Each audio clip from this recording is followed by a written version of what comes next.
Hey, what's up? My name's Simple and I hope you're doing great so far. So today I had a bit of a quirky idea. So if you've looked over my channel at all, you know I love tier lists. I don't know why, I'm just drawn to them. Being able to rank things so nicely, being able to talk about that and compare them to each other is just something I personally enjoy. So today I bring you a Trapper add-on tier list. This is on the most recent patch of the beginning of November 2024. The Houndmaster was just announced, so if you're watching this video in the future it might be outdated, but yeah. Without any further ado, let me get into the video and explain to you how strong Trapper add-ons actually are. Enjoy!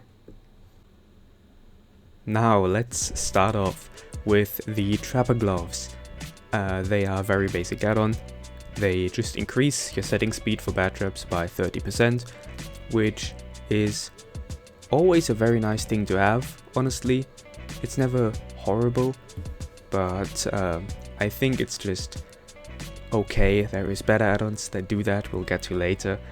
But if you have nothing else to equip, you might as well throw them on. They're always a very nice bonus to have. Nothing to be said about this add-on. Doesn't stand out, is nice to have, so in B tier it goes. Now, Makeshift Wrap is actually a very funny add-on because it enables you to walk through your own traps. However, it does come at the detriment of disarming them. However, you don't get stunned by them. It can be very interesting in some situations, but in 99% of situations, this add-on will do absolutely nothing, since by walking through a trap and disarming it, you render that trap completely useless unless you reset it yourself. So it can be useful in very minor situations where you're looping someone around and you can catch up by just running through that one tight trap space and they can't, so you get a little bit more distance and you get that hit at a window or something. But in general, it's just not that great. However, it can win you some loops, so I don't want to rank it too low, so I'm just going to put it in the B tier, where I think it has a nice spot. It's not good by any means, it doesn't enhance your power by any significant way, but it's also just very nice to have and can be very useful and handy in certain situations. Padded Jaws are unarguably Trapper's worst add-on, simply for the fact that they are his meme add-on that give him increased blood points for trapping survivors, but if a survivor escapes the trap, they will not receive any penalty, they will not be injured, they will not, have anything to do with other add-ons that usually inflict effects on getting trapped. So honestly, don't run this unless you're doing a funny meme build or you just want to prove a point that Trapper can be strong with just pure traps in chase, but usually never run this add-on. Anything, even no add-on, is better. This is the one add-on that actively nerfs you.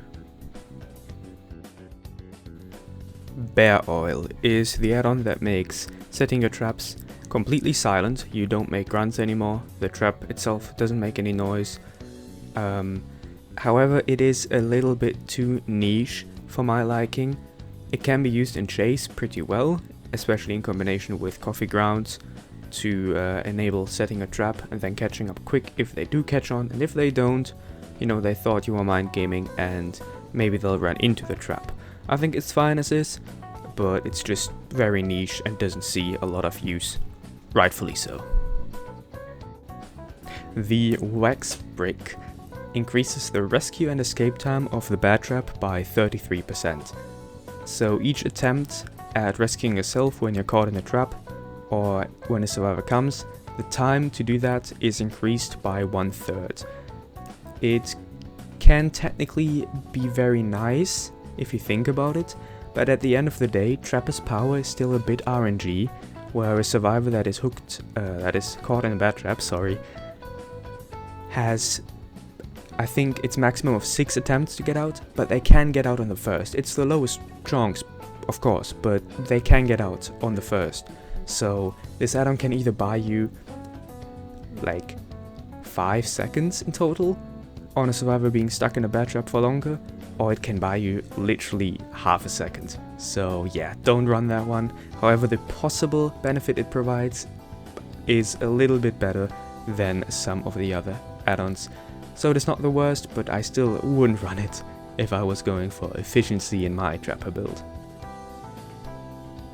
The Serrated Jaws inflict the hemorrhage status effect on survivors who escape from your traps. The status effect hemorrhage, if you don't know, makes it so that if your heal is interrupted by any means, it goes down in progress and basically resets to 0 within a few seconds. It can be very nice, but again, how often do you have someone step into a trap far away and you can't get there in time, so you just leave it? That effect is not gonna matter, because if they're far away, they can immediately get healed up with a medkit or a teammate nearby, and they will just not, you know, be inflicted by this add-on at all, since it doesn't slow down healing speed actually. However, it is until healed, so if they don't heal and they decide to do gens and you catch them later, or if you catch them a minute later trying to heal, it can technically provide benefit, so it gets plus points for that, but it's still pretty bad and I wouldn't run it if I were you. Now, the Lengthened Jaws add-on gives survivors who escape after being caught in a bad trap the deep wound status effect, meaning they have to mend. That does sound pretty good on paper, right? But be honest with yourself. At what times do survivors escape from a trap? If you're either distracted, hooking someone else, chasing someone else, kicking a gen whatsoever, or if you are far, far away, and it's usually the second one. So instead of giving them the deep wound status effect that they can just mend within, I think, 8 seconds, what they should do is that after survivor gets trapped in the trap and escapes, the survivor cannot disarm that specific trap anymore until it is replaced or picked up or whatever. That's what I would like. I think the deep wound could honestly be base kit at this point, because it's just, you know, if you're injured and you step on a trap and the trap is far away, you can't reach you in time, there is no penalty at all. In fact, stepping on a trap and getting rescued immediately or rescuing yourself first try is actually more time efficient than disarming a trap, which in my opinion is just completely bonkers, and I don't know why it's not changed yet, but we work what we deal. We have to work with that, so sorry, I got a bit confused there with the words. So yes, but I actually do think this one is the weakest of the status effect inflicting add-ons.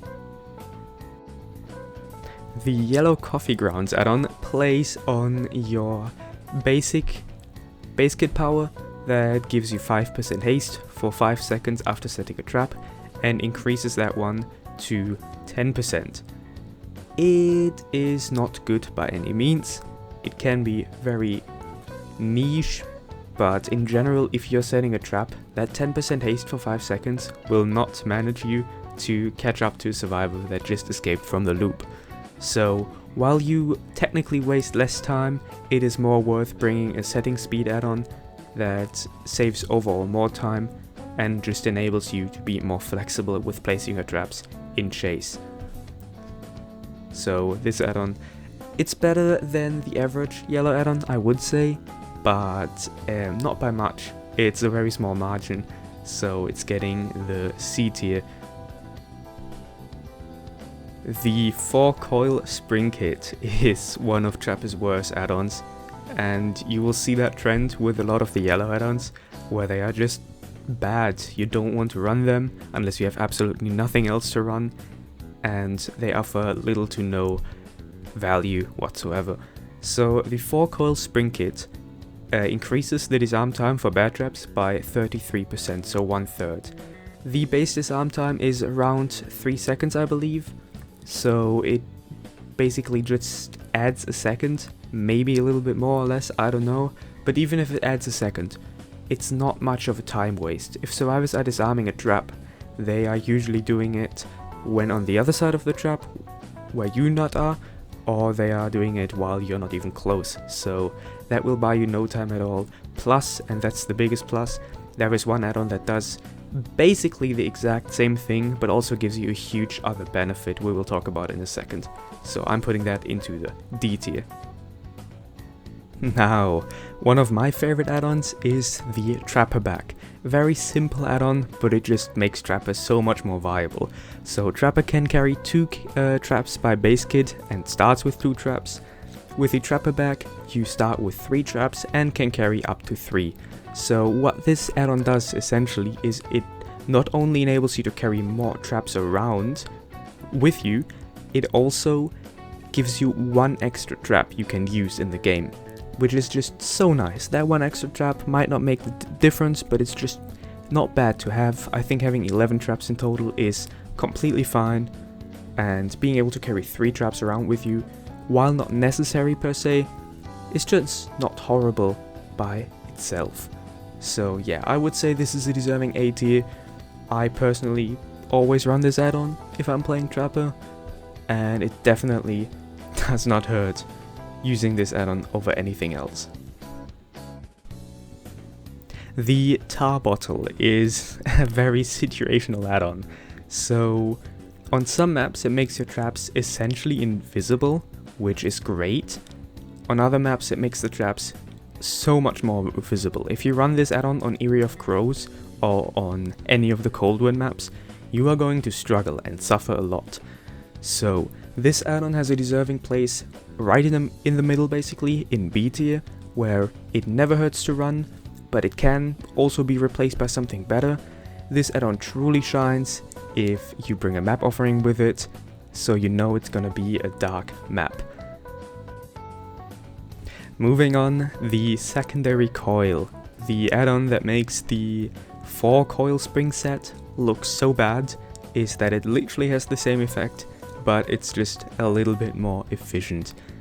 So the yellow add-on that increases disarm time is 1/3, this add-on just increases it by 50%. Not a great add-on by any means, because as previously mentioned, what is 1 or 1.5 extra seconds, especially if you're disarming a trap far away from the killer, but as in other add-ons in the C tier, it just doesn't hurt to put it on if you have the spot open, might as well. And yeah, I wouldn't recommend running this, but it also won't change your game in any negative way or is a completely wasted slot. The Rusted Jaws add-on is another one in the status effect family, where it, instead of hemorrhage or deep wound, it inflicts the mangled status effect. However, it is only for 70 seconds instead of being, until fully healed. Mangled increases your time to heal by 25%, I believe, so it can provide some nice benefits. I think that one is actually a very fair add-on to run if you usually experience people running into your traps while you're not close by, but you shouldn't really be far away from your traps anyway, so you're probably playing Trapper wrong. I think it's not worth it. However, it doesn't provide a completely useless benefit, so it's gonna be thrown into the C tier, where you can equip it, it doesn't hurt, but it's also not gonna change your life. Now, the main reason that the Waxberg add-on that we ranked in D tier is so bad is because this add-on does the exact same thing. Increases the rescue and escape time from bad traps by 25%, so it's 8% less, but it's not a big deal really, because 1/4, 1/3 of I think 2 seconds is not much really. It doesn't really matter in the end. And the other huge benefit it provides is increasing your setting speed for traps by 50%. That is a ridiculously fast setting speed that you can use in chase, you can save a ton of time. It works so well. This add-on is genuinely just so good. I think you can run it every game and you will not regret it, so it deserves a good A tier. And now, okay, we have an add-on that some people might consider Trapper's best add-on actually. I personally think it is not his best, I think it is a very solid one. However, personally the drawback is a complete deal breaker for me. It's the Trapper Sack, which causes you to spawn with all your bad traps, all 10 of them, at the beginning, but with the one drawback that you cannot pick them up after you have placed them. Now, Of course, if you play Trapper in a way where you trap down pallets and windows, you're not really going to need to pick them up most of the time, and you can play well with them, especially since you waste less time running around collecting them, you know, not having a trap to place at this very strong window that you would like to trap. But I just think the drawback is a bit too much. I think personally what it should do is makes you spawn with more traps than usual, maybe 5 or 6, with fewer traps scattered around the map, but limits your stock of traps to 1 by default. So you could run the green trapper bag to cancel it out, or you could just not and deal with the 1 trap penalty. I just think that it's pretty bad that you can never have a trap on hand for mind games on pallets and for mind games in chase when you have placed them all. But nonetheless, this add-on is still strong, and I still have to admit that it makes Trapper a pretty good lockdown killer, if I do say so. And the survivors will have to react very early if they notice this add-on is in play, otherwise they are going to have a nasty 3-gen. So yeah, it's gonna get a deserving spot at the A tier. The Tension Spring is by far the worst purple add-on that Trapper has. Not the worst that killers have in general, but it is definitely amongst them, with the effect of automatically resetting a trap 2 seconds after a survivor escapes from it. Now this effect doesn't sound too bad. Hey, someone steps into a trap far away, they escape, and the trap will be reset. That's good, right? Well, technically, on paper, yes, but in theory, in practice, it's a bit different. They will step on the trap, they will note this trap is there. Survivors see where the other survivor is, so they know this trap is there. And I think 2 seconds is just a little bit too short, because if a survivor escapes from the trap, and they see, after they escaped, and they run away and they see it reopen, which they can do if it's not completely covered in grass, they can just go back and disarm it. So what I think, how you could actually make this add-on a lot better, is just simply make it 5 or 10 seconds even. Make it so the survivor doesn't stick around in 90% of the cases when the trap resets, so it can get a little bit more use and doesn't just immediately get disarmed again. However, as it currently is, this add-on is just a C tier. Don't want to run this. It doesn't hurt you, but it also doesn't provide any meaningful benefits, if we're being honest. The Oily Coil add-on has a very niche effect, I think. It's not bad by any means, but it's also not particularly outstanding. It's just okay. So what it does is when a trap is disarmed and you reset that trap, instead of picking it up and putting it somewhere else, you reset it on the ground. You see the survivor that disarmed it for 5 seconds. This can possibly provide nice information, but it is so unreliable because it's one of the requirements that they disarm the trap. Second, you have to reset that trap in the same spot it was disarmed, which, unless it's trapping shack pellet or something, you don't want to do that most of the time, because they will know that it's there now, and they can tell. Maybe if they're a Swift, they will also tell each other. Second, if you do reset the trap, chances are that the survivor who disarmed that is all the way on another map even. Like, the information this one gives is just incredibly inconsistent, and while it can come in play at certain times, it is by no means an add-on I would prefer to run on Trapper. I think if this add-on made it so that you see their aura for 20 or 25 seconds, that would be interesting, because now you could actually use your power in a sort of tracking kind of way. Put your traps in obvious spots and find out where survivors are, chase them down. But at the current state, it's just a B tier, the weakest of them all, if I might say, because I think just enhancing your power in general is just a little bit better than having this inconsistent information tool when there's so many good information perks out there. Now, our first S tier add-on is the Honing Stone. If you don't know what this add-on does, it is basically Hostage Trapper. So, if a survivor is caught in your bad trap, if they free themselves and they don't get help from another survivor but they attempt the escape, and they succeed, they are downed. No matter if they were healthy when they stepped in the trap or injured, they will be downed on the ground. So they either have to go and find help, which costs a lot of time for the survivors, or you will be able to find them before they get any help, because you know where they were trapped. You can tell on the ground they are very slow. It's just so good to have. If you're going for a mean build, or you just don't like how weak Base Kit Trapper is, this add-on really makes all the difference, and it's gonna make your games a lot easier, trust me. Now, the Iridescent Stone is, in my humble opinion, and probably a lot of people would agree with me, Trapper's single best add-on. It makes Trapper so incredibly good. It is, among with the Honing Stone, the best add-on in the game. If you run it, you will have a lot less things to worry about, a lot less trouble with map control and recovering your traps. So if you don't know what it does, it basically every 30 seconds, there's like a little hidden timer in this add-on. Every 30 seconds, a random trap that is not currently active will just pop up. It will just become active. It's just so nice for survivors stepping into traps, and you just leave them unprimed, you just leave them closed and they will open up on their own. And it's just really nice. You have to think about less, you have to be less tactic about what you do. It's just incredible. If you're going for efficiency on Trapper, you have to run this add-on. It is a must-have.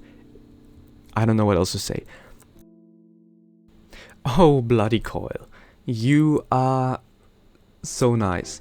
See, the two Iridescent add-ons are usually very, very strong run together. They synergize with each other incredibly well. However, each on their own is very strong. So the Bloody Coil specifically makes it so that a healthy survivor disarming your traps will make them injured, which doesn't sound too great considering that good survivors will stay injured against you, because there is no benefit to healing up. If you run into a trap, there is nothing to do. But if they are in a risky area, they can't risk staying injured and they have to heal, because what survivors do is, if the trapper comes, they take a hit and they run into a safe area where they know no traps or few traps are. So this add-on essentially just makes it so that survivors will be disencouraged to disarm your traps and rather tell teammates about it, rather, walk around it or form another path. And this is just so nice, especially since at times you will just, in the beginning of the match, after placing 3 or 4 traps, you will just hear chick chick and 2 survivors will be injured, and it is just a very nice feeling. I think it is a well-deserved A tier, definitely one of Trapper's strongest add-ons. So yeah, that's it.